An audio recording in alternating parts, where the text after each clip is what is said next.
अस्सलाम वालेकुम। Novel creation के प्लेटफॉर्म पर मेरी कहानी के लिसनर्स एंड रीडर्स आप सब कैसे हैं? मैं अल्लाह ताला के यहाँ पुरुमीद हूँ कि आप लोग अपनी फैमिलीज़ के साथ दुनिया के जिस कोने में जहाँ कहीं भी आबाद होंगे, आप लोग खुश होंगे, शाद होंगे, आबाद होंगे। आप ना सिर्फ अपना बल्कि अपनी फैमिलीज़ का भरपूर ख्याल रख रहे होंगे। अल्लाह ताला आपके लिए आसानियाँ पैदा करे। इस वक्त आप सब नॉवल क्रिएशन के प्लेटफॉर्म पर सुन रहे हैं जन्नत के पत्ते, नमरा अहमद का लिखा हुआ एक खूबसूरत रोमांटिक नावल। आइए शुरू करते हैं।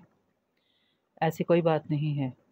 बेजारी से हाथ चलाकर वो दूसरी तरफ देखने लगा। ऐसी ही बात है। तुम अभी तक अपने एहसास कमतरी से छुटकारा नहीं पा सके। वो तुम्हें तुम्हारे अब्बा का ताना देंगे और तुम उनके सामने सर नहीं उठा सकोगे। कम ऑन जहान, अब इस चीज़ से बाहर निकल आओ। जहान ने जवाब नहीं दिया। वो ज़रा सी गर्दन मोड़े दाएं जानिब देखता रहा। मुझे हैरत होती है कभी कभी तुम पे।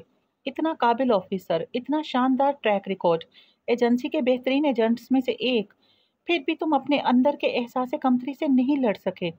तुम अपने अब्बा के किसी जुर्म में शरीक नहीं रहे हो जहान। जहान उसकी बात नहीं सुन रहा था। वो उसकी तरफ मतवज्जो नहीं था। वो कहीं और देख रहा था। सानिया ने उसकी निगाहों के ताक़ुब में देखा। लॉबी के दूसरे कोने में सोफे पे दो लड़कियां बैठ रही थीं। एक नीले लिबास में थी और दूसरी स्याह में।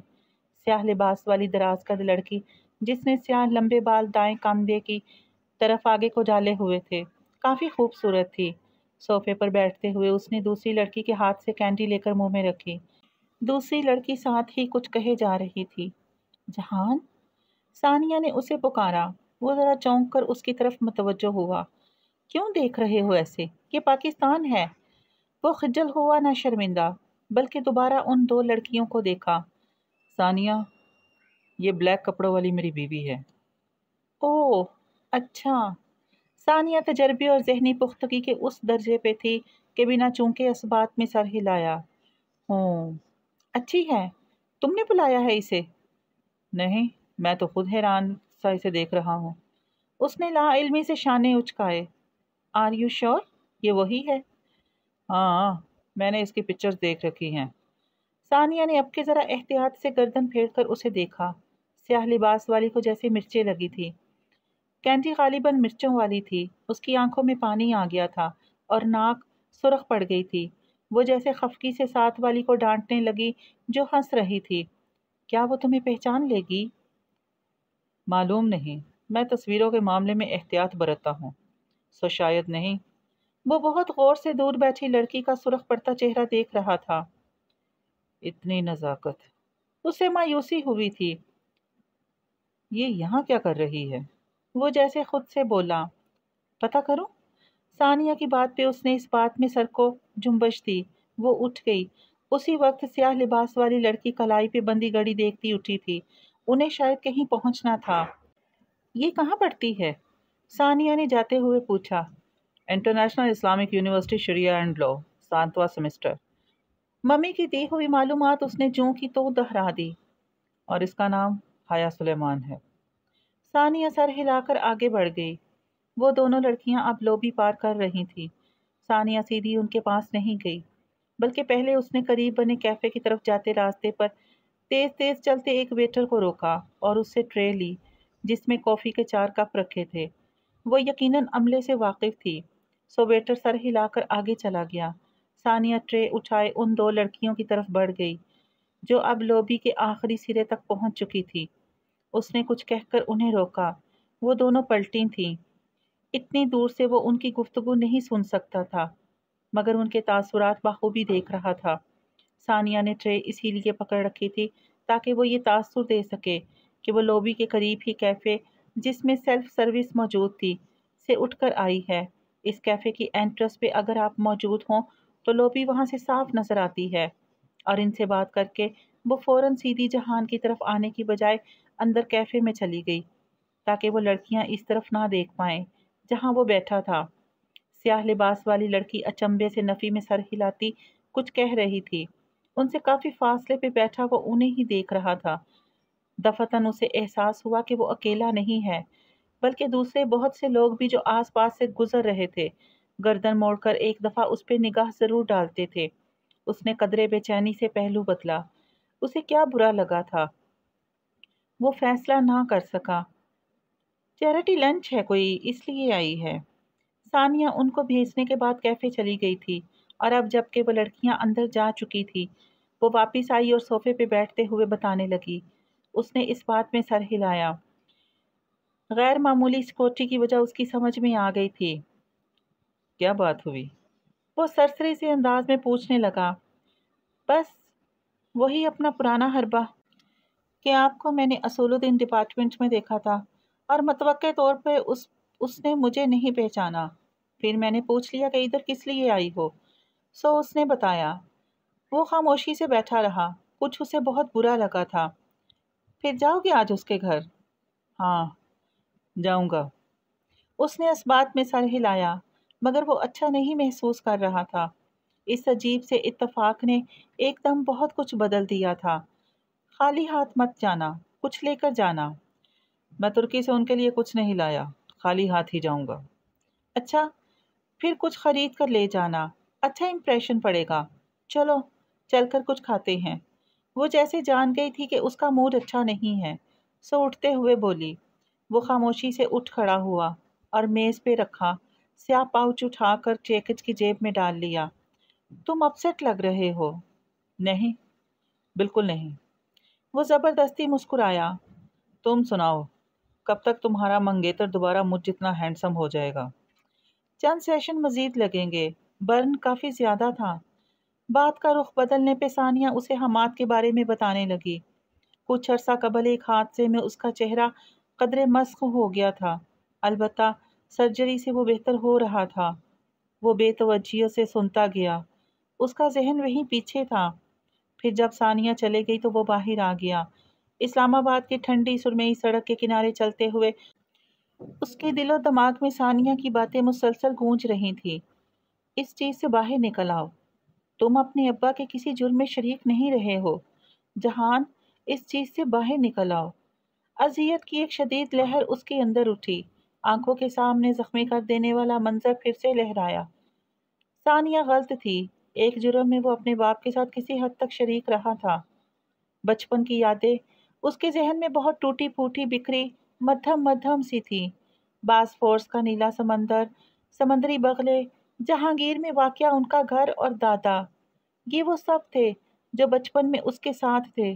दादा अब्बा का साथ उनमें सबसे ज्यादा असर अंगेज था। वो अपने माँ बाप का इकलौती औलाद था। शादी के 7वें बरस मिलने वाली पहली और आखिरी औलाद। अहमद शाह का इकलौता पोता। दादा कारोबार के सिलसिले में तुर्की आया करते थे। वो फौज से मेजर रिटायर्ड हुए थे। वक्त से कबल उनकी रिटायरमेंट की वजह उनकी खराबी सेहत थी। फौज से बाइज्जत तौर पर रिटायरमेंट के बाद वो अपने एक दोस्त के साथ कारोबार में शरीक हो गए और तब ही वो तुर्की आए और फिर आते जाते रहे। तुर्की में उनका इलाज जो पाकिस्तान में मुमकिन ना था, कदरे सस्ता हो रहा था।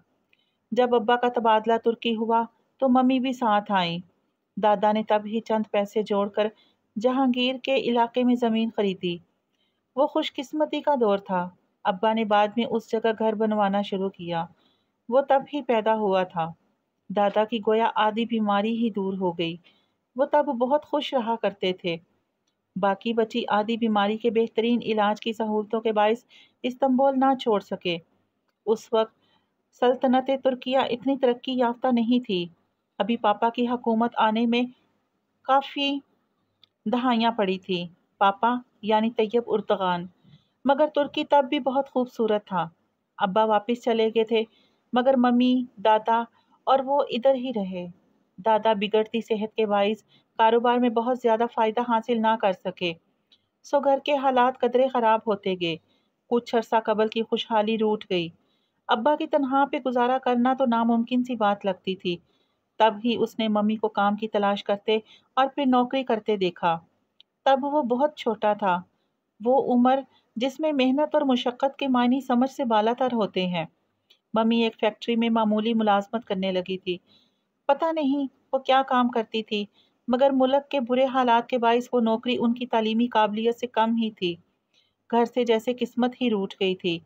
दादा अब्बा को कारोबार में शदीद घाटा हुआ था और नासाजिए सेहत के बायस उनका काम करना ना करना बराबर हो गया। مگر وہ کام پھر بھی کرتے تھے۔ وہ محنت کرنے والے، مضبوط ہاتھوں والے اور مشقت کرنے والے آدمی تھے۔ بظاہر رعبدار لگتے، مگر بات کرنے پر اتنے ہی مہربان اور شفیق۔ جہان کو وہ کبھی بیمار نہیں لگتے تھے۔ روز صبح وہ اسے ساتھ لے کر واک پہ جایا کرتے تھے۔ وہ تھک جاتا، دادا نہیں تھکتے تھے۔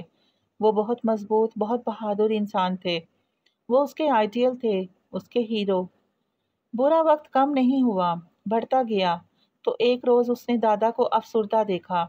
جہانگیر والا گھر جو انہوں نے بہت شاہ سے بنوایا تھا، انہیں بیچنا پڑ رہا تھا۔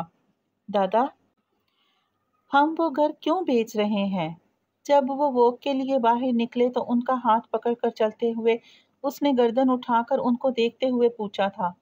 انہوں نے بہت ملال سے اسے دیکھا، مگر بولے تو آواز مضبوط تھی، یہ گھر بہت بڑا ہے، ہماری ضرورت سے بھی زیادہ۔ اس کو بیچ کر ہم کوئی چھوٹا گھر لے لیں گے۔ کیا ہم نیا گھر خریدیں گے؟ نہیں بیٹا، ہم ابھی اس کے متحمل نہیں ہیں، مگر تم یہ بات اپنی اماں سے مت کرنا، تم تو جانتے ہو، یہ جان کر وہ غمگین ہوگی۔ کیا تم کو راز رکھنے آتے ہیں میرے بیٹے؟ اس نے فوراً اس بات میں سر ہلایا، جی دادا، مجھے راز رکھنے آتے ہیں۔ پھر انہوں نے جہانگیر چھوڑ دیا اور سمندر کنارے ایک قدرے خستہ حال جگہ پر آ بسے۔ یہاں ان کا گھر چھوٹا اور پہلے سے کم تر تھا، کرائے کا گھر۔ تب اس کے قریب پھیلا سا ساحل سمندر آج کی طرح خوبصورت پختہ فٹ پاتھ سے مزین نہیں ہوتا تھا، بلکہ وہاں پتھروں کا کچا پکا سا ساحل تھا۔ بغلے ہر وقت وہاں پھڑپھڑاتے ہوئے اڑا کرتے تھے۔ دادا کہتے تھے، استنبول مسجدوں کا شہر ہے، لیکن جہان کو وہ ہمیشہ بغلوں کا شہر لگتا تھا۔ اپنے گھر کی بالکونی سے وہ ان بغلوں کو اکثر دیکھا کرتا تھا۔ شام میں وہاں بیٹھ کر وہ ان کو یوں شمار کرتا جیسے لوگ تارے شمار کرتے تھے۔ وہ تھک جاتا، مگر بغلے ختم نہ ہوتے۔ وہ اب بھی صبح دادا کے ساتھ باس فورس کنارے واک پہ جایا کرتا تھا۔ وہ اپنی بیماری کے باوجود بہت تیز تیز چلا کرتے۔ جہان بغلوں کے لیے روٹی کا ٹکڑا پکڑے ان کی رفتار سے ملنے کی کوشش میں لگا رہتا، مگر وہ ہمیشہ آگے نکل جاتے، پھر رک جاتے اور تب تک نہ چلتے جب تک وہ ان کے ساتھ نہ آ ملتا۔ آپ رکتے کیوں ہیں؟ وہ تنک کر پوچھتا۔ میں چاہتا ہوں کہ میرا بیٹا مجھ سے آگے نکلے، پیچھے نہ رہے۔ وہ اسے ہمیشہ میرا بیٹا کہتے تھے۔ بہت بعد میں اسے محسوس ہوا کہ وہ اپنے اصل بیٹے کو بہت پسند نہیں کرتے۔ ابا عرصے بعد آیا کرتے اور جب بھی آتے دادا کے ساتھ تلق کلامی ضرور ہو جاتی۔ ممی اب کسی جگہ سے کپڑوں پہ مختلف قسم کے موتیوں کا کام سیکھتی تھی، ساتھ میں نوکری۔ ابا ان سے بھی لڑ پڑتے، مگر اس نے ہمیشہ اپنی ماں کو صبر شکر کر کے خاموشی سے اپنا کام کرتے دیکھا تھا۔ وہ ابا کو بہت رسان سے جواب دے کر انہیں خاموش کرا دیتی اور ساتھ ساتھ اپنا کام کرتی رہتی۔ ممی اور دادا، یہ دونوں افراد کبھی فارغ نہیں بیٹھتے تھے۔ بیکار رہنا یہ لفظ ان کی لغت میں نہیں تھا۔ بہت بچپن سے وہ ان کی طرح بنتا گیا۔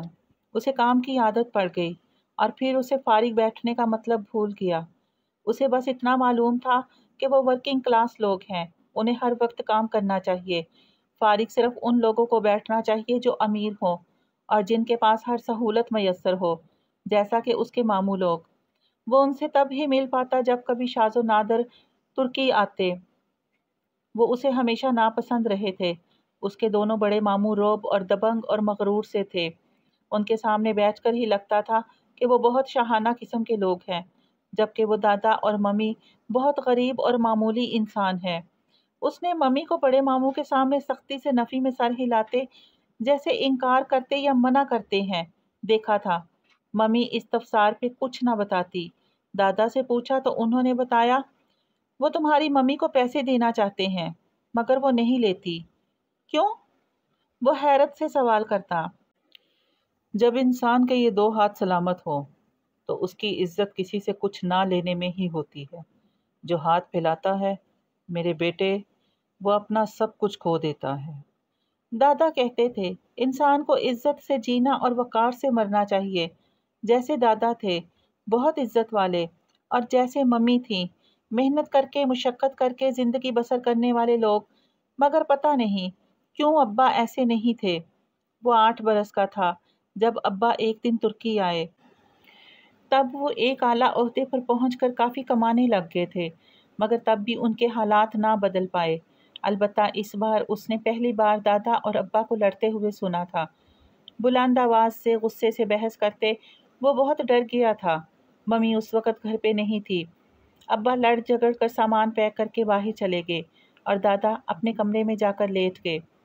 रात वो डरते डरते खामोशी से दादा के कमरे में आया। वो चुपचाप लेटे थे, लिहाफ ओढ़े, छत को तकते। उनका चेहरा पीला सफ़ेद और आंखें गुलाबी पड़ रही थी। दादा, वो धीरे से उनके पास आ बैठा। उसकी समझ में नहीं आया कि उन्हें हुआ क्या है। उसने पूछा कि क्या वो ठीक हैं? उन्होंने खाना खाया है? उन्हें कुछ चाहिए? दादा अब्बा नम आंखों से उसे देखते नफ़ी में सर हिलाए गए। तुम्हें पता है जहान, अपने बूढ़े हाथों में उसका छोटा सा हाथ थामकर वो उसकी आंखों में देखते कहने लगे, सुल्तान टीपू को जिसने धोखा दिया था वो मीर सादिक था। उसने सुल्तान से दगा किया और अंग्रेज़ से वफा की। अंग्रेज़ ने इनाम के तौर पर उसकी कई पुश्तों को नवाजा। उन्हें माहाना वजीफ़ा मिला करता था। मगर पता है जहान, जब मीर सादक की अगली नस्लों में से कोई ना कोई हर माह वजीफ़ा वसूल करने अदालत आता तो चपड़ासी सदा लगाया करता था, मीर सादिक गद्दार के वर्सा हाजिर हों। एक आंसू उनकी आंख से फिसला और तकिए में जज़ब हो गया। मेरे बेटे, मेरी बात याद रखना। जैसे शहीद कब्र में जाकर सैकड़ों साल जिंदा रहता है, ऐसे ही गद्दार की गद्दारी भी सदियों याद रखी जाती है। दिन के एहतताम पर फ़र्क सिर्फ उस चीज़ से पड़ता है कि इंसान तारीख़ में सही तरफ था या गलत तरफ पे। फिर उन्होंने उसका हाथ अपने दोनों हाथों में पकड़ लिया। उसे आज भी याद था, दादा के हाथ उस रोज़ कँपकँपा रहे थे। मेरे बेटे, मुझसे एक वादा करोगे? उसने इस बात में सर हिलाया। ये तुम्हारा मुल्क नहीं है, मगर तुम इसका खा रहे हो। कभी इसको नुकसान मत पहुंचाना। लेकिन जो तुम्हारा मुल्क है ना, जिसने तुम्हें सब कुछ दिया है और तुमसे कुछ नहीं लिया, उसका कभी कोई कर्ज आ पड़े तो उसे उठा लेना। मैं वो बोझ नहीं उठा सकता जो तुम पे आन पड़ा है, तुम उसे उठा लेना। फिर उन्होंने लिहाफ में जैसे जगह बनाई। आओ, मेरे पास लेट जाओ। वो वहीं दादा के बाजू से लगा उनके लिहाफ में लेट गया।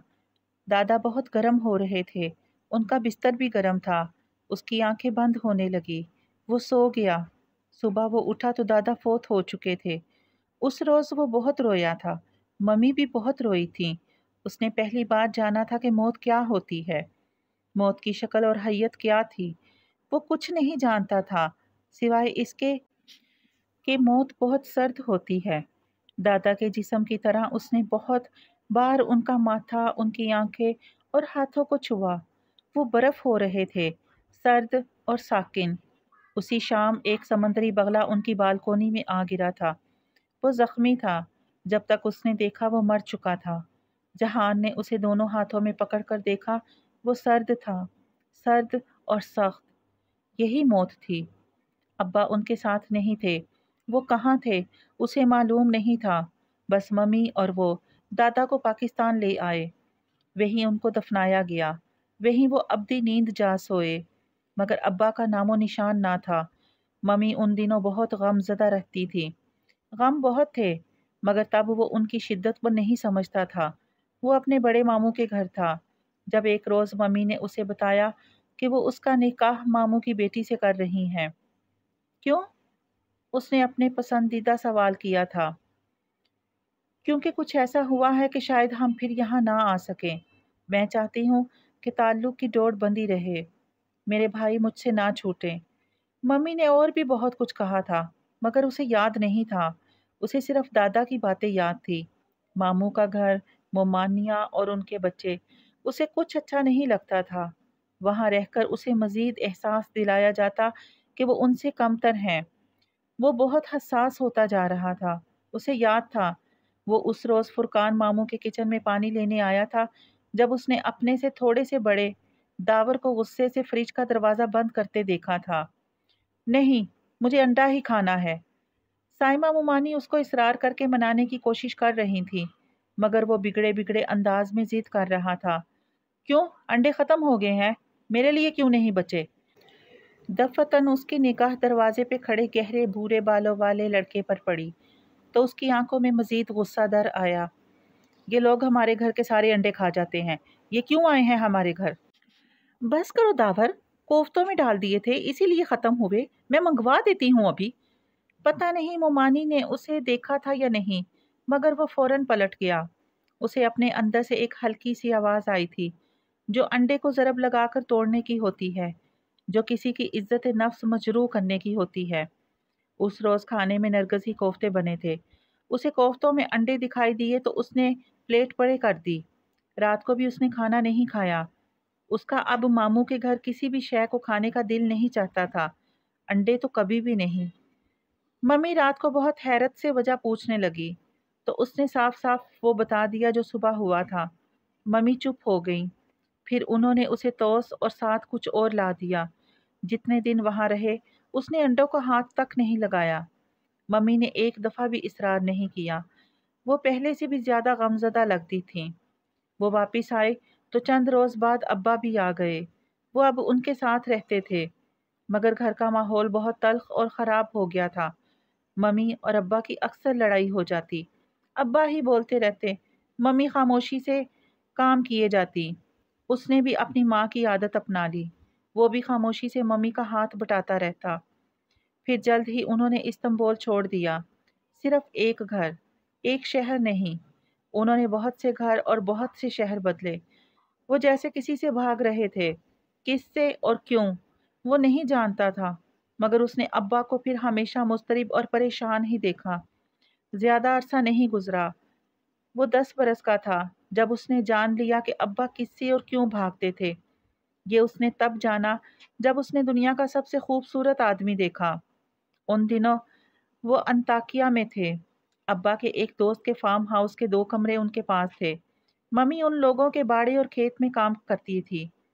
وہ فصل کے دن تھے، انطاکیہ میں کٹائی کے موسم کی خوشبو بسی تھی۔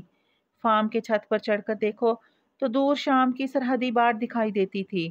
وہ اکثر وہاں سے شام کی سرزمین کو دیکھا کرتا تھا، مگر اس رات وہ سو رہا تھا جب اس نے وہ آواز سنی۔ وہ ایک دم اٹھ بیٹھا۔ ممی ادھر نہیں تھیں، ان کو آج رات دیر تک فصل کا کام نپٹانا تھا۔ وہ جانتا تھا پھر آواز کس کی تھی، جیسے کوئی درد سے چلایا تھا۔ آواز ساتھ والے کمرے سے آئی تھی۔ وہ فوراً بستر سے اترا۔ وہ ڈرا نہیں، وہ میجر احمد شاہ کا بہادر پوتا تھا۔ اس نے سلیپرز پہنے اور دروازہ کھول کر باہر آیا۔ دوسرا کمرہ جو سامان کے لیے استعمال ہوتا تھا، اس کی بتی جلی ہوئی تھی۔ جہان نے اس کا دروازہ دھکیلا تو وہ کھلتا چلا گیا۔ اندر کا منظر بہت بھیانک تھا۔ کمرے میں چیزیں ادھر ادھر بکھری تھی، جیسے بہت دھینگا مشتی کی گئی ہو۔ ابا ایک کونے میں شل سے کھڑے تھے۔ ان کے ہاتھ میں ایک چاقو تھا جس کے پھل سے خون کے قطرے ٹپ ٹپ گر رہے تھے۔ وہ خود بھی جیسے شوکڈ سے ہوئے سامنے فرش پہ دیکھ رہے تھے جہاں کوئی اوندے منہ گرا ہوا تھا۔ ابا، اس نے پکارا۔ جیسے کرنٹ کھا کر انہوں نے سر اٹھایا۔ اسے دیکھ کر ان کی آنکھوں میں خوف در آیا۔ انہوں نے گھبرا کر چاقو پھینکا۔ یہ میں نے نہیں، یہ مجھے مارنا چاہتا تھا، میں کیا کرتا؟ بے ربط سی صفائی دیتے وہ آگے آئے اور جلدی سے دروازہ بند کیا۔ جہان پھٹی پھٹی نگاہوں سے اوندے منہ گرے شخص کو دیکھ رہا تھا، بلکہ نہیں، وہ اس خون کو دیکھ رہا تھا جو اس کے اوندے گرے جسم کے نیچے سے کہیں سے نکلتا فرش پہ بہہ رہا تھا۔ جہان، میری بات سنو میرے بیٹے۔ ابا نے بہت بے چارگی سے اسے کندھوں سے تھام کر سامنے کیا۔ ان کا میرے بیٹے کہنے کا انداز بالکل دادا جیسا نہ تھا۔ یہ آدمی مجھ سے لڑ رہا تھا، میرے پاس کوئی دوسرا راستہ نہ تھا سوائے اس کے کہ میں اس کو روکوں، ورنہ یہ مجھے پاکستان لے جاتا۔ میرے بیٹے، تم یہ بات کسی کو نہیں بتاؤ گے، ٹھیک ہے؟ اس نے خالی خالی نظروں سے انہیں دیکھتے اس بات میں سر ہلایا۔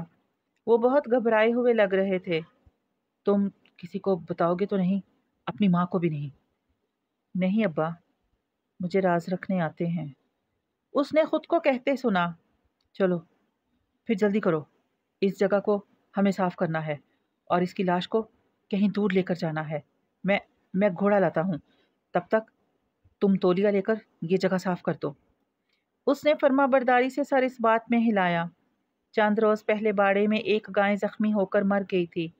उसका खून जो दीवार पे लग गया था उसी ने साफ किया था, मम्मी के हमरा। अब भी वो कर लेगा। मैं अभी आता हूँ। अब्बा तेजी से बाहर निकल गए। उसे लगा शायद वो अब कभी वापस ना आए, जैसे दादा नहीं आए थे। पहली दफा उसे महसूस हुआ था कि उसको अब्बा पे भरोसा ना था, मगर काम तो उसे करना था। वो भागकर 2-3 तौलिए ले आया और पंजों के बल फर्श पे झुका खून साफ करने लगा। वो बाड़े की गाय नहीं थी, वो कोई इंसान था, जीता जागता वजूद, जो अब लाश बन चुका था। चंद लम्हे बाद ही वो शदीद खौफ के ज़ीरे असर आने लगा। उसके हाथों में लर्जिश आ गई, मगर काम तो उसे करना था। कुछ देर बाद किसी ख्याल के तहत उसने खून से तर तौलिया चेहरे के करीब ले जाकर सूंघा। फिर नाक उस ऊंधे मुंह गिरे वजूद के ऊपर झुकाकर सांस अंदर को खींची। उस आदमी के वजूद से खुशबू उठ रही थी, ऐसी खुशबू जो उसने कभी नहीं सूंघी थी। वो खुशबू धीरे धीरे उसका खौफ ज़ायल कर गई। बहुत जोर लगाकर उसने उस आदमी को सीधा किया, फिर उसके सीने पे जहां से खून उबल रहा था तौलिया जोर से दबा कर रखा। अपने सामने एक नाश को देखकर भी उसे डर नहीं लग रहा था। इसलिए नहीं कि वो अहमद शाह का बहादुर पोता था, बल्कि उस शख्स में ही कुछ ऐसा था जो हर तरफ खुशबू बखेर रहा था। उसने स्याह पैंट, स्याह स्वेटर और सर पर स्याह ऊनी टोपी ले रखी थी। उसका रंग सुर्ख सफ़ेद था। वो बहुत खूबसूरत और वजीहा आदमी था। सीधा करने पर उसकी ठोरी से जो सीने से जा लगी थी जरा ऊपर हो गई, तो गर्दन पर पसीने के कतरे नुमाया नजर आ रहे थे। जहान ने उसके माथे पे हाथ रखा। वो गर्म था, दादा के जिस्म की तरह ठंडा नहीं, सख्त नहीं, अकड़ा हुआ नहीं। वो बहुत नरम और गर्म था। क्या वो वाकई मर चुका था? इसी असना में अब्बा आ गए। वो अब पहले से ज्यादा संभलते हुए लग रहे थे। उसके जख्म पे एक कपड़ा कस के बांधने के बाद अब्बा उसे घसीटते हुए बाहर ले गए। वहां एक घोड़ा खड़ा था। उसे बामुश्किल घोड़े पे ऊंधा लाद कर अब्बा ने बाग थाम ली। वो भी साथ ही हो लिया। रात का वक्त था, हर सू सन्नाटा था, मुहीब तारीकी। अब्बा फार्म की पिछली तरफ आ गए। वहां बड़े से कच्चे सहन के वस्त में फवारा बना था। अब्बा वो बड़े बेलचे कहीं से ले आए और जमीन खोदने लगे। उसने भी बेलचा थाम लिया। वो उनकी मदद करने लगा। काफी देर बाद जब घड़ा खुद गया तो अब्बा ने बामुश्किल उस लाश को उतार कर घड़े में डाला। अब्बा, क्या ये मर चुका है? वो मुतजब्बब था। वो बोल उठा। उन्होंने उसे जरा हैरत से देखा। हाँ, ये मर चुका है। न सांस है न धड़कन। ये कौन था अब्बा? मट्टी डालते हुए लम्हे भर को वो रुके, जैसे फैसला कर रहे हों कि उसे बताना चाहिए या नहीं, मगर फिर बताने का फैसला कर लिया। ये पाक स्पाई था और मजीद कोई सवाल नहीं। जहान ने इस बात में सर हिला दिया। वो मजीद कोई सवाल कर भी नहीं रहा था। उसकी निगाहें उस स्याह पोश शख्स पर जमी थीं जिस पर अब अब्बा मट्टी गिरा रहे थे। बिलाशुबा वो दुनिया का खूबसूरत तरीन आदमी था। पाक स्पाई, पाकिस्तानी जासूस। वापसी पे अब्बा ने कमाल महारत से तमाम निशानात साफ कर दिए। थोड़ी सी देर में कमरा यूं हो गया जैसे वहां कुछ हुआ ही ना हो। चीजें दुरुस्त करते हुए अब उसे पता नहीं क्यों फिर से डर लगने लगा था। जब तक वो आदमी करीब था उसका सारा खौफ ज़ायल हो गया था, मगर जब वो दफन हो गया तो वो खौफ फिर से ओद कर आ गया। अब्बा ने हर निशान मिटा डाला। मम्मी को भी कुछ पता ना लग सका, मगर उसे याद था। दादा कहा करते थे, इंसान जिस जगह पे जो करता है उस जगह उसका असर छोड़ जाता है। आसार हमेशा वहीं रहते हैं। वो कहते थे कि ये सूरह यासीन में लिखा है। वो ये भी कहते थे कि इंसान जो बोलता है उसके अल्फाज हवा में ठहर जाते हैं, आसार कभी नहीं मिटते। उस पाक अस्पाई के आसार भी उसके जहन पे, उस कमरे के फर्श पर और फवारे के संगे मरमर पे नक्श हो चुके थे। अगले 3 रोज वो बुखार में फूंकता रहा। एक अजीब सा एहसास कि कोई उसे पुकार रहा है। फवारे के साथ कच्चे सहन की कब्र से कोई उसे आवाज दे रहा है। वो कह रहा है कि उसका बदला जरूर दिया जाएगा। ये एहसास हर शय पे हावी था। तब पहली दफ़ा उसने वही मंजर ख्वाब में देखा। हकीकत में वो उसे दफना कर आ गए थे, मगर ख्वाब में हमेशा यूँ दिखाई देता कि जब वो दफना कर पलटते हैं तो वो कब्र से उसे पुकारता है। खूबसूरत सहर अंगेज सी आवाज़, मगर अल्फाज उसे समझ में नहीं आते। वो बहुत मध्यम मबहम सा कुछ कहता था।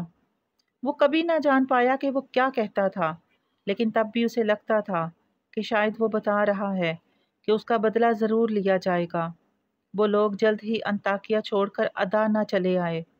यहाँ से वो कुछ अरसे बाद पूनिया मुंतकिल हो गए, और जब वो दोबारा बरस का हुआ तब 4 बरस की खाना बदोशी के बाद वो इस्तांबुल वापस आ गए। मम्मी ने बताया कि अब उन्हें हुकूमत ने इजाज़त दे दी है, और ये कि अब वो आराम से इस्तांबुल में रह सकते हैं। मगर आराम से वो तब भी नहीं रहने लगे थे। मम्मी वैसे ही जॉब करती, अलबत्ता अलबत्ता अब्बा अब बदलते जा रहे थे। वो पहले से ज़्यादा मुस्तरिब और चिड़चिड़े रहने लगे थे। कभी कभी वो गुस्से में इतने बेकाबू हो जाते कि उसे लगता वो पागल होते जा रहे हैं। तब उसे वो पाक स्पाई बहुत याद आता। फिर एक रात मम्मी के साथ लेटे हुए छत को तकते उसने उनसे पूछ ही लिया, मम्मी, ये पाक स्पाई कौन होता है? मम्मी चंद लम्हे खामोश रही, फिर कहने लगी, बेटा, पाकिस्तान की फ़ौज में जो खुफिया एजेंसीज होती हैं, उनमें बहुत से फ़ौजी और गैर फ़ौजी काम करते हैं। उन अहलकारों में से कुछ तरबियत याफ्ता एजेंट होते हैं। वो अपने मुल्क के राजों की हिफाजत के लिए दूसरे मुल्कों के राज चुराया करते हैं। मगर वो करते क्या हैं? वो दूसरे ममालिक में जाकर जासूसी करते हैं। भेस बदल बदल कर वो हर जगह फिरते हैं। उनका कोई एक नाम या एक शनाख्त नहीं होती। उनका कोई एक घर या एक फैमिली नहीं होती। वो कभी कुछ और कभी कुछ बन जाते हैं। उनको ये सब सिखाया जाता है ताकि वो जागें और पाकिस्तान के लोग सुकून से सो सकें। वो अपने मुल्क की आंखें होते हैं। और फिर उनको क्या मिलता है? कुछ भी नहीं। मम्मी ने गहरी सांस लेकर कहा, जब कोई वर्दी वाला सिपाही महाज पे लड़ता है तो अगर वो जिंदा रह जाए तो गाजी कहलाता है, जान कुर्बान करे तो शहीद। एजाज़ात सिर्फ वर्दी वाले को मिलते हैं। उनके नाम पे सड़कें और चौक मंसूब किए जाते हैं। उन पे फिल्में बनाई जाती हैं।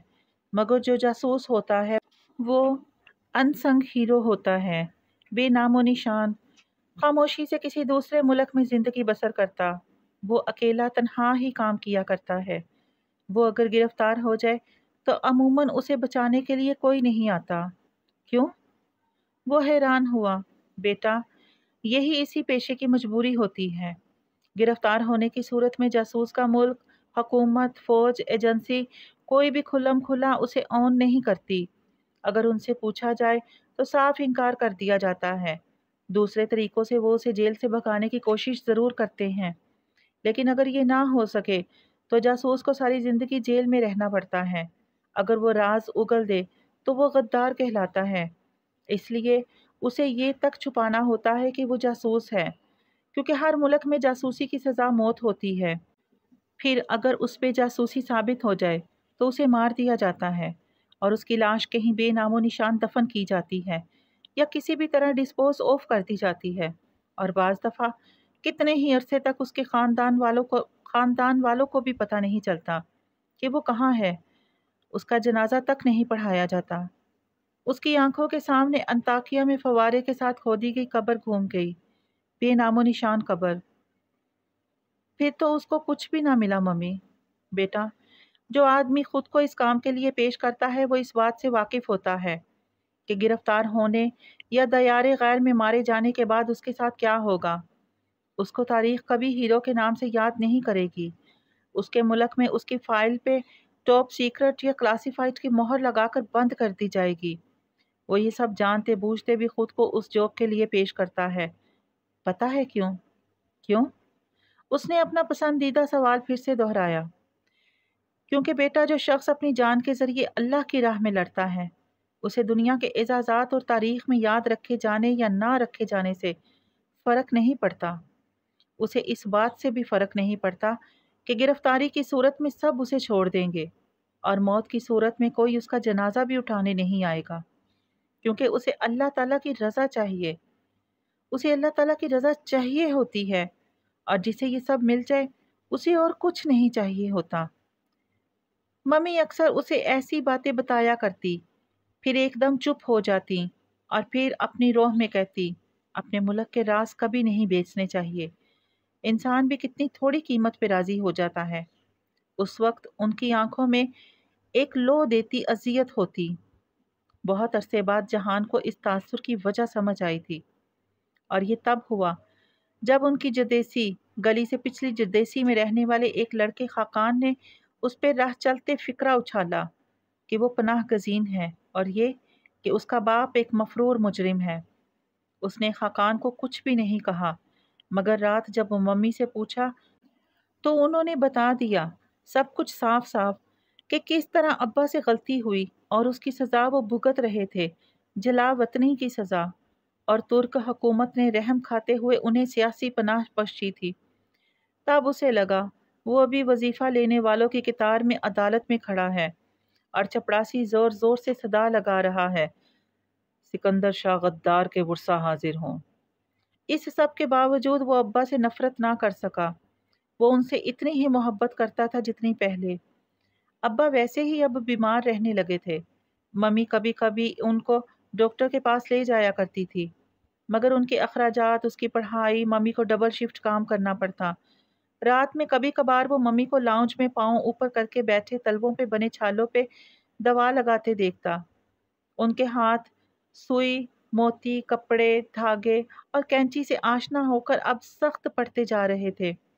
तब वो सोचता कि वो बहुत मेहनत करके बहुत अमीर आदमी बनेगा, ताकि मम्मी को काम ना करना पड़े और वो उन्हें जहांगीर वाला घर दोबारा खरीद कर दे सके। मगर वो वक्त कौसे कज़ाह की तरह दूर चमकता तो दिखाई देता, लेकिन अगर वो उसके पीछे भागता तो वो गायब हो जाता। एक रोज वो स्कूल से आया तो मम्मी अपना जेवर उल्ट पुल्ट कर देख रही थी, और उनके चेहरे के अफसुर्दा तासुरात को देखते हुए वो इनके पास आ बैठा। मम्मी, क्या आप अपना जेवर बेच देंगी, जैसे दादा ने जहांगीर वाला घर बेचा था? मम्मी बेदिली से मुस्कुरा दी। चीजें इसीलिए तो होती हैं। मैं तुम्हारे अब्बा के इस पैसे को हाथ नहीं लगाना चाहती जो बैंक में रखा है, और जिसने हम दोनों को अपने मुल्क के सामने शर्मिंदा कर दिया है, इसलिए जेवर बेच रही हूँ। मगर तुम ये बात किसी को नहीं बताओगे।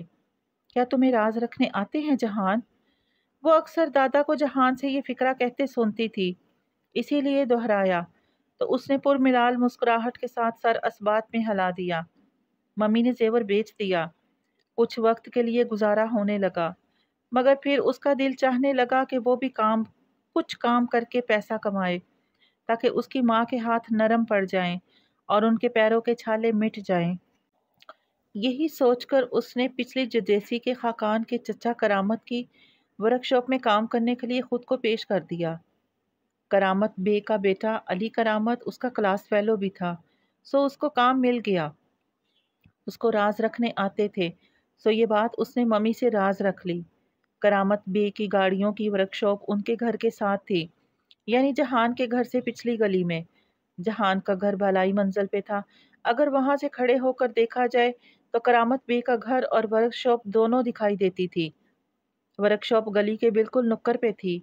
उससे आगे दूसरी गली में मुड़ो तो कमर्शियल एरिया शुरू हो जाता था।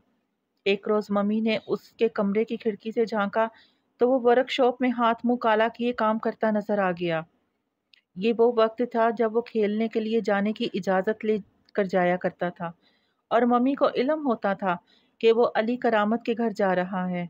आज उनको पता लग गया कि असल में वो कहाँ जाता था। जब वो घर आया तो उन्होंने सारी बात दोहरा दी, मगर ना उसे डांटा ना ही खफा हुई। तुम वर्कशॉप में काम करो, अखबार बेचो या फूलों के गुलदस्ते बनाओ, कभी इन कामों में इतना पैसा नहीं कमा सकोगे कि अपनी पूरी किताबें भी खरीद सको। इसके बावजूद मैं तुम्हें नहीं रोकूंगी। मैं अपने बेटे को मजबूत और मेहनती देखना चाहती हूँ।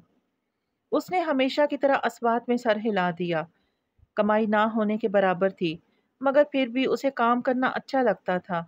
उसने मम्मी से कहा कि वो बड़ा होकर मैकेनिक बनेगा। मम्मी खूब हंसी। अभी तुमने जिंदगी में बहुत कुछ देखना है। बहुत से पेशे देखकर तुम कहोगे तुमने वही बनना है, لیکن اصل میں انسان کو وہی پیشہ اپنانا چاہیے جس کے مطابق اس کی صلاحیت ہو۔ ابھی یہ فیصلہ بہت دور ہے کہ تم کیا بنو گے، مگر تب بھی وہ جانتا تھا کہ وہ مکینک ہی بنے گا، یہی اس کی منزل تھی۔ پھر کبھی کبھی وہ خواب اسے ستاتا، وہ خواب جس نے ان برسوں میں کبھی اس کا پیچھا نہیں چھوڑا تھا، وہ پاک سپاہی اور اس کا روشن چہرہ۔ تب اس کی خواہش ہوتی کہ وہ بھی ان جیسا ہی بنے، لیکن وہ ڈر جاتا، معلوم نہیں کیوں۔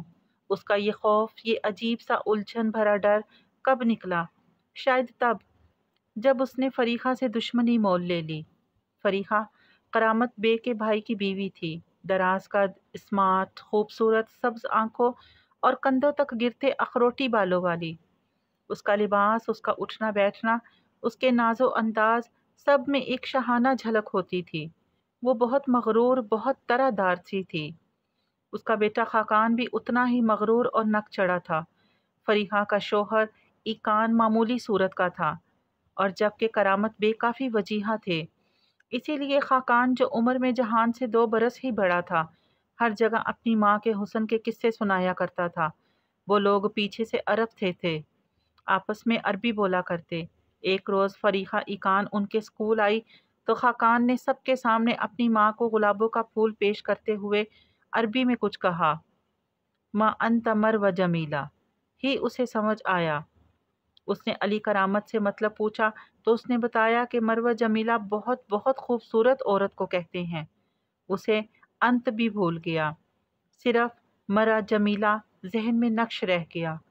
بے حد حسین عورت، مرا جمیلہ۔ جب ممی اپنے زیور بیچ رہی تھی تو انہوں نے بتایا تھا کہ انہوں نے ایک نیکلس رکھ لیا ہے، وہ اسے نہیں بیچیں گے کیونکہ وہ اسے حیا کو دے گی۔ تم ہمیشہ یاد رکھنا، میں تمہاری شادی اپنے بھائی کے گھر ہی کروں گی، اس لیے تمہیں استنبول میں کوئی لڑکی خوبصورت نہیں لگنی چاہیے، سن لیا تم نے؟ مگر فریحہ کافی خوبصورت تھی، اسے بھی اچھی لگی، لیکن اتنی بھی نہیں کہ وہ اسے مرا جمیلہ ہی کہہ دے۔ خاقان سے اس کا جھگڑا گیم کے دوران ہوا تھا۔ ورکشاپ میں کام ختم کر کے وہ جدیسی میں کھیلتے علی کرامت، خاقان اور دوسرے لڑکوں کے ساتھ شریک ہوا تھا۔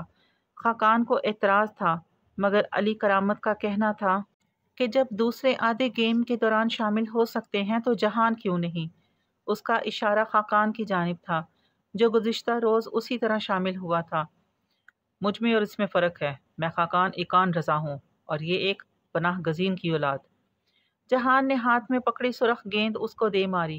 اس نے بر وقت سر نیچے کر لیا، مگر پھر تن فن کرتا آگے بڑھا۔ تھوڑی سی مار کٹائی کے بعد لڑکوں نے انہیں چھڑا لیا۔ وہ وہاں سے یوں بکھرے کہ خاقان کا ہونٹ پھٹا ہوا تھا اور جہان کی نکسیر پھوٹی ہوئی تھی۔ گھر آ کر اس نے چپ چاپ خون صاف کر لیا۔ اصل اذیت اس تانے کی تھی جو اسے دیا گیا تھا، جیسے منہ پر چابک دے مارا ہو۔ وہ تکلیف بہت زیادہ تھی، پھر بھی وہ ابا کے خلاف نہ جا سکا، شاید اس لیے کہ اس کی ماں نے کبھی اسے باپ کے خلاف نہیں بھڑا، بلکہ ہمیشہ یہی سکھایا کہ نفرت گناہ سے کی جاتی ہے، گنہگار سے نہیں۔ خاقان نے البتہ چپ چاپ اپنا خون صاف نہیں کیا۔ اس کا ثبوت یہ تھا کہ فریحہ تن فن کرتی ان کے گھر آتی، بلند آواز اور رعونت سے اس کو بہت سی باتیں سنا کر گئی۔ اس کا شوہر کاروباری آدمی تھا اور مالی حالات کرامت بے سے اچھے تھے۔ اسے اسی پیسے کا غرور تھا۔ یہی نہیں، اس نے جا کر میونسپلٹی والوں سے بھی بات کی کہ ان سیاسی پناہ گزینوں کو کہیں اور رہائش اختیار کرنے کو کہا جائے، ورنہ وہ ماحول خراب کریں گے۔ ممی کو اس بات کا علم نہ ہو سکا، وہ گھر پہ نہیں تھی، ابا ان دنوں بیمار رہنے لگے تھے، سو کمرے میں تھے۔ اس نے اکیلے فریحہ کی باتیں سنی، مگر چپ رہا۔ میونسپلٹی والی بات اسے علی نے بتائی، اس کا دل جیسے ٹوٹ سا گیا، ابا کی وجہ سے، بلکہ اس کے اپنے جھگڑے کی وجہ سے۔ ان کو یہ گھر چھوڑنا پڑے گا، اتنی مشکل سے ممی خرچے کی گاڑی کھینچ رہی تھی، اب ان کو مزید تکلیف سہنی پڑے گی۔ وہ بہت پریشان ہو گیا۔ تم ان باتوں سے پریشان مت ہو میرے بچے، کوئی نہ کوئی راستہ نکل آئے گا، راستہ ہمیشہ ہوتا ہے، بس ڈھونڈنا پڑتا ہے۔ علی کی بات سن کر اس کی ممی نے کہا تھا۔ اس نے سر اٹھا کر ان کو دیکھا۔ وہ اس وقت کچن سلیب کے سامنے کھڑی تھی۔ وہ باہر کام سے آئی تھی اور ابھی بھی انہوں نے اسکارف سے کیا گیا نقاب اتارا تھا۔ اب وہ ٹشو سے چہرے پہ آیا پسینہ تھپتھپا رہی تھی۔ ان کا رنگ سیاہ تھا، وہ مصری تھی، مصری سیاہ فام، مگر پھر بھی ان کے چہرے پہ ایسی روشنی، ایسا نور تھا کہ وہ نگاہ نہیں ہٹا سکتا تھا۔ اسے وہ بہت خوبصورت لگتی تھی۔ اس دن ان کی بات سن کر وہ خاموشی سے اٹھ گیا، مگر بعد میں مارکیٹ جا کر اس نے کارڈ خریدا اور اس پہ انگریزی میں لکھا "یو آر مائی مرا جمیلہ"۔ ساتھ میں ان کا نام اور فقط میں اپنا نام لکھ کر اس نے کارڈ کو خط کے لفافے میں ڈالا اور گوند سے لفافہ بند کر دیا۔ اس کا ارادہ تھا کہ صبح جا کر چپکے سے یہ ان کو دے آئے گا۔ ٹھیک ہے کہ ممی نے کہا تھا کہ اسے کوئی دوسری لڑکی خوبصورت نہیں لگنی چاہیے، مگر وہ لڑکی تو نہ تھی، وہ تو ایک درمیانی عمر کی خاتون تھی، اپنی جٹھانی فریحہ سے بالکل مختلف۔ جس پل وہ کارڈ اپنے بیگ میں رکھ رہا تھا، اسے کھڑکی کے باہر کچھ دکھائی دیا۔ اس نے جلدی سے بتی گل کی اور کھڑکی کے شیشے کے سامنے آ کھڑا ہوا۔ باہر رات پھیلی تھی۔ فریحہ کا گھر، جہاں کرامت بے اور ایکان دونوں کے خاندان اکٹھے رہتے تھے، اور کرامت بے کی ورک شاپ سامنے دکھائی دے رہی تھی۔ ورک شاپ کے دروازے کے پاس دو حیولے سے کھڑے تھے، ایک لوک کھول رہا تھا جبکہ دوسرا ساتھ میں چپکا کھڑا تھا۔ لوک کھول کر وہ اندر چلے گئے۔ جب دروازہ بند کرنے کے لیے وہ سایہ پلٹا تو اسٹریٹ پول کی روشنی میں ان دونوں پہ پڑی۔ لوک کھولنے والے شخص کا چہرہ واضح ہوا، جو کرامت بے کا تھا، جبکہ اس کے پیچھے موجود لڑکی اسے وقت پلٹی تھی۔ روشنی نے اس کے اخروٹی بالوں کو چمکایا اور پھر دروازہ بند ہو گیا۔ فریحہ، اور وہ بھی کرامت بے کے ساتھ اس وقت۔ استنبول میں رہنے والے ایک 13 سالہ لڑکے کے لیے یہ سب سمجھنا کچھ مشکل نہ تھا۔ یقین کرنا اور اس دھوکے کو جذب کرنا، یہ بہت مشکل تھا۔ وہ کتنی ہی دیر تو تخیر کے عالم میں وہیں بیٹھا رہا تھا۔ پھر ہر رات اس نے ان پہ نظر رکھنا شروع کر دی۔ وہ ہر رات نہیں آتے تھے، 2 3 دن بعد آیا کرتے۔ قریباً 1 مہینے بعد اس نے فریحہ کو سرِ راہ اس وقت روکا جب وہ صبح واک پہ تیز تیز چلتی جا رہی تھی۔ "لیڈی ایکان، کیا آپ مجھے 1 منٹ دے سکتی ہیں؟" فریحہ نے گردن موڑ کر کچھ اچنبھے، کچھ نحوست سے اسے دیکھا۔ "بولو۔" ثانیہ کی باتیں تب بھی اس کے ذہن میں گھوم رہی تھی جب وہ اپنے اپارٹمنٹ بلڈنگ کی لفٹ سے نکلا۔ پرانی یادیں کسی ٹوٹے کانچ کی صورت ماس میں کھپ گئی۔ ان کو کھینچ کر نکالنے کا تصور ہی جان لیوا تھا۔ اس نے سست روی سے فلیٹ کے دروازے میں چابی گھمائی تو اوپر کہیں سے پانی سے بھری ڈبی آ گری۔ وہ آئن ڈور میٹ پہ گری تھی اور کارپیٹ گیلا ہو گیا تھا۔ اس نے توجہ دیے بغیر دروازہ بند کیا۔ وہ اکثر ایسی چیزیں گھر میں چھوڑ جاتا۔ اگر ڈبی ابھی آ گری تھی تو اس کا مطلب تھا کہ اس کے بعد فلیٹ میں کوئی داخل نہیں ہوا تھا۔ ڈبی دوبارہ بھر کر رکھی جا سکتی تھی، مگر کارپیٹ پہ نشانات ضرور ملتے۔ اس کے باوجود عادت سے مجبور اس نے کچن کی کھڑکی کی کنڈی چیک کی، پھر باتھ روم کے روشن دان کو دیکھا۔ سب کچھ ویسا ہی تھا جیسا وہ چھوڑ کر گیا تھا۔ اس نے ٹی وی آن کیا اور لیپ ٹاپ گود میں رکھ کر پاؤں لمبے کر کے میز پہ رکھے صوفے پہ بیٹھ گیا۔ وہ ان تمام ڈاکومنٹس کو دیکھنا چاہتا تھا جو ثانیہ نے اسے سی ڈی کی شکل میں دیے تھے۔ ثانیہ نے فائل پہ 100 حرفی پاس ورڈ لگا دیا تھا اور وہ اسے بتا چکی تھی کہ پاس ورڈ کیا تھا۔ اگر وہ اس سے کچھ بھی لیتا تو وہ اس کو اس فائل پہ یہی پاس ورڈ لگانے کو کہا کرتا تھا، ARP۔ لمحے بھر کو اس کا دھیان بھٹک کر ادلار میں اپنے ہوٹل گرینڈ کے آس کے باہر لگی تختی کی طرف چلا گیا۔ وہاں بھی اس نے یہی لکھوا رکھا تھا۔ اس سے عمومی تاثر یہی پڑتا تھا کہ ARP کا مطلب عبد الرحمن پاشا ہے، جبکہ ایسا نہیں تھا۔ وہ جب بھی خود کو ARP لکھتا، وہ اس سے مراد کبھی بھی عبد الرحمن پاشا نہیں لیا کرتا تھا۔ ARP کا مطلب اس کے نزدیک کچھ اور تھا۔ فائلز کا مطالعہ کرتے ہوئے بھی وہ ذہنی طور پر الجھا ہوا تھا۔ ممی نے صبح اسے جتنی تاکید سے کہا تھا کہ وہ ماموں سے مل لے، اب اگر وہ نہیں جائے گا تو وہ ہرٹ ہوں گی، اور یہی وہ چیز تھی جو وہ نہیں چاہتا تھا۔ اسے جانا ہی پڑے گا۔ وہ جتنا اس رشتہ دار اور ان رشتہ داروں سے اعتراض برتنے کی کوشش کر رہا تھا، اب اتنے ہی وہ اس کے سامنے آ چکے تھے۔ بہت بے دلی سے اس نے لیپ ٹاپ بند کیا اور پھر کلائی پہ بندی گھڑی دیکھی۔ رات کے 9 بج رہے تھے۔ ماموں کا گھر یہاں سے 10 منٹ کی ڈرائیو پہ تھا۔ کیا وہ ابھی ہی چلا جائے؟ گاڑی آج اس کے پاس نہیں تھی، سروس کے لیے دی ہوئی تھی، اسے کل ملنا تھا۔ اگر ہوتی تب بھی وہ ٹیکسی پر ہی جاتا، کیونکہ وہ ان کو یہی تاثر دے گا کہ وہ ترکی سے آج آیا ہے، 2 ہفتے قبل نہیں۔ البتہ وہ ان کے گھر رکے گا نہیں، واپس آئے گا، کہہ دے گا کہ وہ ہوٹل میں رہائش پذیر ہے، وغیرہ وغیرہ۔ کور سٹوری تو اس کے پاس ہمیشہ تیار ہوتی تھی۔ وہ اٹھا، اپنی جیکٹ پہنی، جوگر کے تسمے باندھے اور والیٹ اٹھا کر جانے لگا۔ پھر خیال آیا کہ وہ خط کے لفافے اٹھا لے جن کو اسے پرانی تاریخوں میں اسٹیمپ کر کر میڈم سیکنڈ سیکٹری کو بھجوانا تھا۔ یہ کام ماموں کے گھر جانے سے زیادہ ضروری تھا، پہلے اسے یہی کرنا تھا۔ پانی کی ڈبی دروازے کے اوپری جگہ پر احتیاط سے رکھ کر اس کی ڈور پھنسا کر وہ باہر نکل آیا۔ ٹیکسی نے اسے ماموں کے سیکٹر کے مرکز پہ اتارا۔ یہاں سے ان کا گھر 100 قدم کے فاصلے پہ تھا۔ جس دن وہ اسلام آباد پہنچا تھا اس نے یوں ہی سرسری سا وہ راستہ سمجھ لیا تھا۔ شاید اس کے لاشعوری میں یہ بات بیٹھی ہوئی تھی کہ اس دفعہ اسے جانا ہی پڑے گا۔ مرکز پہ ایک کورئر سروس کی شاپ سامنے ہی تھی۔ اس کے سامنے پھول والا بیٹھا تھا، مختلف رنگوں اور قسموں کے پھول سجائے۔ اس دوران وہ ان پہ پانی چھڑک رہا تھا۔ پھول، اسے چاہیے کہ وہ ان کے گھر کچھ لے کر جائے۔ پھولوں سے بہتر کوئی تحفہ نہیں تھا، وہ ہمیشہ ہی ایک بہت قیمتی اور خوبصورت تحفہ ہوتے ہیں۔ اس نے سوچا وہ لڑکے کو گلدستہ بنانے کا کہہ دے اور تب تک وہ اندر کورئر سروس سے لفافے اسٹیمپ کروا لے۔ بات سنو، اس نے پھول بیچنے والے لڑکے کو پکارا۔ وہ پانی کا چھڑکاؤ کر رہا تھا، فوراً پلٹا۔ جی صاحب۔ اپنے سامنے موجود آدمی کو دیکھ کر جو سیاہ جیکٹ میں ملبوس پینٹ کی جیبوں میں ہاتھ ڈالے کھڑا تھا، وہ جلدی سے پانی کا برتن رکھ کر مؤدب سا ہوا اس کے پاس آیا۔ گلاب کے پھول ہیں تمہارے پاس؟ کون سا رنگ چاہیے صاحب؟ سرخ، اس نے بنا سوچے کہہ دیا۔ لڑکے نے ذرا تعصب سے سر ہلایا۔ صاحب، سرخ پھول ختم ہو گیا ہے، تھوڑے سے سفید گلاب پڑے ہیں، وہ کر دوں؟ نہیں نہیں، اس نے قدرے برہمی سے نفی میں سر ہلایا۔ سفید گلاب دشمنی کی علامت، ممی کو پتہ چلے وہ پہلے ہی دن ماموں کے گھر سفید گلاب لے گیا ہے تو وہ از خط خفا ہوں گی۔ مجھے سرخ ہی چاہیے، کہاں سے ملیں گے؟ صاحب، میرے پاس سرخ اسپرے ہے، ان سفید پھولوں کو اسپرے کر دوں؟ قسم سے صاحب، اتنی مہارت سے کروں گا بالکل پتہ نہیں چلے گا۔ ہاں یہ ٹھیک ہے، یہی کر دو۔ اس نے اس بات میں سر کو جنبش دی۔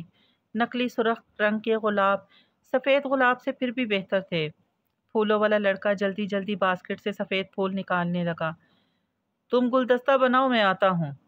اس کی رفتار دیکھ کر وہ جان گیا کہ ابھی اسے کافی وقت لگے گا، اس لیے وہ اندر کورئر شاپ کی طرف بڑھ گیا۔ اسے اگر کسی شے سے از حد چڑ تھی تو وہ وقت ضائع کرنے سے تھی۔ کورئر شاپ میں 2 افراد کھڑے اپنے اپنے لفافے جمع کروا رہے تھے۔ ڈیسک کے پیچھے بیٹھا پی کیپ پہنے لڑکا کمپیوٹر پہ مصروف نظر آتا تھا۔ وہ خاموشی سے جا کر ایک کونے میں کھڑا ہو گیا۔ دفتر ملازم لڑکے نے ٹائپ کرتے ہوئے سر اٹھا کر دیکھا۔ جہان پہ نظر پڑتے ہی اس کے چہرے پہ شناسائی کی رمق ابھری۔ وہ جلدی جلدی کام نپٹانے لگا۔ دونوں افراد کو فارغ کر کے وہ اس کی طرف متوجہ ہوتے ہوئے کھڑا ہو گیا۔ جی احمد بھائی، کوئی خدمت؟ ہاں، چھوٹا سا کام ہے۔ وہ جیکٹ کی جیب سے چند صاف لفافے نکالتے ہوئے کاؤنٹر پہ آیا۔ ان کو کچھ بیک ڈیٹس میں اسٹیمپ کرنا ہے اور کچھ کو آگے کی ڈیٹس میں، یہ دیکھو۔ وہ اسے کام سمجھانے لگا۔ غضفر اس کو جانتا تھا، اس سے پہلے وہ جہان کو اس سے ہٹ کر بھی اضافی کام کر کے دے چکا تھا۔ نہ بھی کر چکا ہوتا تب بھی اس کے کارڈ کے باعث کر ہی دیتا۔ انٹری نہیں کرنی بھائی؟ جب وہ لفافے میں واپس جیکٹ میں رکھنے لگا تو غضفر حیرت سے بولا، اوہو، میں تمہیں کسی مشکل میں نہیں ڈالنا چاہتا، لمبا کام ہو جائے گا۔ اور گھر میں سب ٹھیک ہیں؟ جی بھائی۔ غضفر اب اسے گھر کی باتیں بتانے لگا۔ اس کا وہ بھائی جسے جیل سے نکلوانے میں جہان نے مدد کی تھی، اب وہ کام پہ لگ گیا تھا اور وہ اس بات سے کافی آسودہ لگ رہا تھا۔ میں چلتا ہوں، تمہارا بھی آف کرنے کا ٹائم ہو رہا ہے۔ اس کی بات تحمل سے سن کر اور تبصرہ کر کے اس نے گھڑی دیکھتے ہوئے کہا۔ وہ ماموں کے گھر پہنچنے میں زیادہ دیر نہیں کرنا چاہتا تھا۔ غضفر سے مسافہ کر کے وہ باہر آیا۔ سست رو لڑکا ابھی بکے پلاسٹک کور کے گرد ربن باندھ رہا تھا۔ اسپرے نہیں کیا؟ उसने सफ़ेद गुलाब के फूलों को देखकर अचंभे से अबरू उठाई। मैंने अभी देखा साहब, साहब स्प्रे ख़त्म हो गया है। आप ऐसे ही ले जाएं, देखें ये सब्ज पत्ते साथ में लगाए हैं, कितने अच्छे लग रहे हैं। अच्छा, ज़्यादा लेक्चर मत दो, कितने पैसे हुए? नागवारी से टोकते हुए उसने बटुआ निकाला। अंदर से चंद नोट निकालते हुए उसकी निगाह अपने सर्विस कार्ड पर पड़ी। क्या मामू को ये दिखाना था? नहीं, अभी बहुत जल्दी होगा। पहले उनका एतमाद जीतना होगा, और वो इनकी नाजुक अंदाम मगरूर सी बेटी। इन सब लोगों की जिंदगी का हिस्सा बनना मुश्किल लग रहा था। बुके छोटा सा था, उसको पहलू में लटके हाथ में लापरवाही से पकड़े वो सड़क किनारे चलने लगा। मामू का घर यहाँ से करीब था, मगर वो कुछ देर मरकज की सड़कों के किनारा दे चलना चाहता था। अभी वो सिर्फ अपनी सोचों को मजतमा करना चाहता था। वो क्या चाहता था वो खुद भी पुर यकीन नहीं था, या फिर वो जो चाहता था उसे कहने से डरता था। माँ से कहने का तो वो सोच भी नहीं सकता था, मगर खुद से तो कह ही सकता था। और असल बात वही थी जो सानिया ने आज दोपहर में कही थी। वो अपने मामू से डरता था, वो उनके तानों से डरता था। इतने सालों बाद भी वो उनके सामने सर उठाने से डरता था। मगर मम्मी कहती थी वक्त बदल गया है, फुरकान मामू और सुलेमान मामू नरम हो गए हैं। अलबत्ता पिछले बरस होने वाली सुलेमान मामू से मुलाकात के बाद उसे कोई खुशफहमी नहीं रही थी कि इनके मिजाज की सख्ती और गरूर ख़त्म हो गया है। वो वैसे ही थे। फ़र्क ये था कि अब सुलेमान मामू को अपनी बेटी की फ़िक्र थी। अब वो बेटी वाले थे। उनका हाथ नीचे था और उसका ऊपर। पहले की बात और थी, तब उनकी बेटी छोटी थी, उन्हें मुस्तकबिल की फ़िक्र नहीं थी। लेकिन अब उसकी शादी की उम्र थी, रिश्ते भी आते होंगे। अब वो इस फ़र्ज़ से सुबकदोश होना चाहते होंगे, और उनकी पहली तरजीह उनका भांजा ही था। कोई भी अपनी खुशी से बचपन का निकाह नहीं तोड़ता। सुलेमान मामू से भी उसे यही उम्मीद थी कि वो इस रिश्ते को ख़त्म करना चाहते होंगे, ना वो खुद चाहता था। लेकिन निभाना, यहीं आकर वो रुक जाता। ये रिश्ता निभाना बहुत मुश्किल था। वो ऐसी छोटी सोच का हामिल आदमी तो था नहीं कि पुराने इंतकाम लेने के लिए उनकी बेटी को लटकाए रखता। ये भी ठीक था कि वो उनसे मिल ले, ताकि दोनों फ्रीकैन देख लें कि ये रिश्ता चल सकता है या नहीं। अगर उसे महसूस हुआ कि वो नहीं निभा सकता है, तो वो मम्मी को आगाह कर देगा, और अगर उसे लगा कि वो कहकर नहीं निभा पाएगा, वो फिर उसी मुकाम पर आकर रुक गया। मम्मी हर्ट होंगी, ये वो आखिरी चीज़ थी वो जो नहीं चाहता था। इतने साल अगर उसने जानबूझकर मामू की फैमिली से लाताल्लुकी इख्तियार किए रखी, तो इसलिए कि दूर अंदर वो ये रिश्ता नहीं रखना चाहता था। सड़क किनारे सर झुकाकर चलते हुए उसने खुद से सच बोलने का फैसला कर ही लिया। वो खुद ही ये रिश्ता नहीं चाहता था। उसकी ये सारी बेरुखी, लाताल्लुकी और एराज़ बरतनासब लाशऊरी तौर पर इसीलिए था कि वो लोग तंग आकर खुद ही ये रिश्ता ख़त्म कर दें, और वो माँ को दुख देने के बोझ से आज़ाद हो जाए। ये अलग बात थी कि ये खुद को धोखा देने के अलावा और कुछ ना था। जो भी ये रिश्ता ख़त्म करे, जिम्मेदार तो वही होता। उसके खुश्क रवैये के बाइस ही ये रिश्ता टूटेगा। लेकिन वो लोग उससे और क्या तवक्को रखते हैं? किसने कहा था इन्हें कि वो अपने छोटे छोटे बच्चों का रिश्ता तय कर दें? उसे कभी कभी इन सब जिम्मेदारान पे अजहद गुस्सा चढ़ता था। मम्मी पे अलबत्ता नहीं चढ़ता, कभी भी नहीं। वो सिर्फ अपने भाइयों के साथ ताल्लुक़ कायम रखना चाहती थी। उन्होंने जो कुछ किया, बस रिश्ते बचाने के लिए ही किया। वो जानबूझकर माँ को शक का फ़ायदा दे दिया करता था, मगर मामू को नहीं। बेइंसाफ़ी है तो बेइंसाफ़ी ही सही। बहुत देर वो सड़कों पे बेमकसद चलता सोचों में गलता रहा। वो भी उनके घर नहीं जाना चाहता था, मगर माँ के सामने उसके मैं अभी ज़हनी तौर पर तैयार नहीं, और ये बहुत जल्दी है, मुझे सोचने का वक्त दे। जैसे बहाने नहीं चलते थे, उसे एक दफ़ा जाना ही पड़ेगा। घड़ी की सुइयां 10 से ऊपर आ चुकी थी जब उसने खुद को सुलेमान मामू के घर के बैरूनी गेट के सामने खड़े पाया। गेट बंद था, अंदर घर की बत्तियां जल रही थी। उसकी निगाहें साथ वाले गेट पर फैली। ये फुरकान मामू का घर था। वो पहले एक दिन आकर ये घर देख गया था, और फिर फेसबुक पे रुहेल ने इन दोनों घरों के अंदर बाहर की इतनी तस्वीर लगा रखी थी कि उसे अंदरूनी नक्शा भी हिफ्स था। وہ ان دونوں وسیع و عریض اور خوبصورت بنگلوں کے سامنے سڑک پر گویا کسی دوراہے پہ کھڑا تھا، اندر جائے یا یہیں سے پلٹ جائے۔ اسے صرف ایک بہانہ درکار تھا، اس گھر اور اس کے مکینوں سے دور بھاگنے کا، صرف ایک وجہ وہ ڈھونڈ لے اور واپس پلٹ جائے۔ لیکن کوئی وجہ تھی ہی نہیں، اسے اندر جانا ہی تھا۔ دفعتاً فرقان ماموں کے گیٹ کے پیچھے کھڑکا ہوا اور پھر بولنے کی آوازیں، پاس آتے قدم۔ وہ غیر اختیاری طور پر بے تیزی سے ایک طرف ہوا۔ کالونی میں نیم اندھیرا سا تھا، گھروں کی بیرونی بتیاں بھی اس جگہ کو روشن کرنے میں ناکام تھی۔ وہ فرقان ماموں کے گیٹ کے داہنی طرف ایک گھاس سے بھرے جنگلے کے اوٹ میں ہو گیا۔ گیٹ سے فرقان ماموں چند افراد سمیت باہر نکل رہے تھے۔ شلوار قمیص میں ملبوس وہ خوش اخلاقی سے اپنے مہمانوں کو چھوڑنے باہر آئے تھے۔ مہمان 3 مرد حضرات تھے جن کی کار سڑک کے پار ایک خالی پلاٹ کے سامنے کھڑی تھی۔ یہاں سے ذرا دور نہ جانے کیوں ماموں اب ان افراد کے ساتھ باتوں میں مگن اسی طرف جا رہے تھے۔ پیچھے گیٹ کھلا رہ گیا تھا، گارڈ، چوکیدار اور فی الوقت کوئی بھی نہ تھا۔ شادی قریب تھی، سو مصروفیت نے ملازموں کو بھی گھیر رکھا ہوگا۔ وہ اندھیری جگہ پر دم سادے کھڑا فرقان ماموں کو دیکھتا رہا۔ دل میں ایک عجیب سی ہوک اٹھی تھی، پرانی باتیں پھر سے یاد آنے لگی تھی۔ اس نے بے اختیار سر جھٹکا اور جیسے امڑتی یادوں کو دفن کرنا چاہا۔ ماموں اب اپنے مہمانوں کی گاڑی کے ساتھ کھڑے ان سے کچھ کہہ رہے تھے۔ اسے یوں وقت ضائع ہونے پہ الجھن ہو رہی تھی۔ چند منٹ تو وہ کھڑا رہا، مگر جب اسے لگا کہ ماموں اور ان کے مہمانوں کی گفتگو لمبی ہوتی جا رہی ہے تو وہ جنگلے کے عقب سے نکل آیا۔ وہ لوگ بہت دور تو نہیں تھے، البتہ ایسے رخ سے کھڑے تھے کہ کسی کا بھی چہرہ گیٹ کی جانب نہیں تھا۔